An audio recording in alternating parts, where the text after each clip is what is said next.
my issue is anything that I choose to do, I aspire to do on an elite level to make sure that I respect the industry. When I think about what I do in the world of sports television, everybody says I'm the guy. Well, guess what?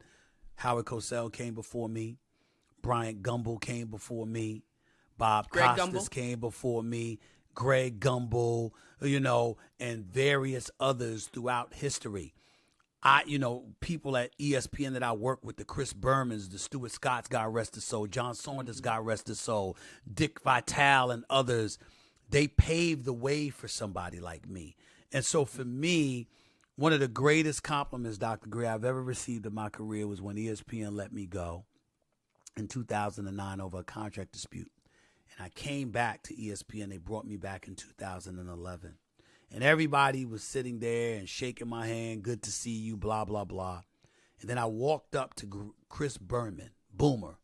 That's obviously an iconic figure for ESPN for many, many, many years. And he extended his hand and he shook my hand. And I shook his hand and he held me tight and he said, "Welcome home. You never should have left."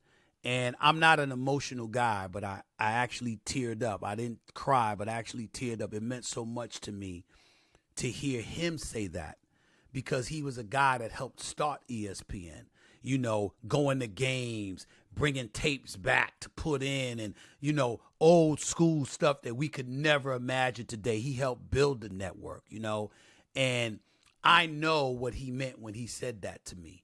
He looked at me as somebody, regardless of my bombacity and my demonstrative tendencies and all of this stuff, he viewed me as somebody that upheld the standard. When I look at somebody like Brian Gumbel texting me and stuff like that, it says to me, when they embrace me, that I've upheld the standard they created. I didn't veer away from it. I didn't run away. I might try to take it to another level, but it's building off of what they built and acknowledging that I stand on their shoulders, and that's why I'm able to elevate. And it's very, very important to me that I'm that way in anything that I choose to do.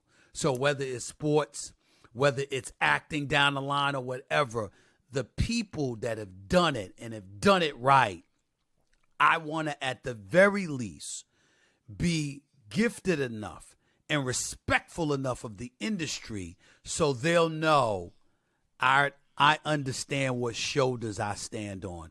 I thank you for it, and I hope that I don't disappoint you while I try to do what I try to do.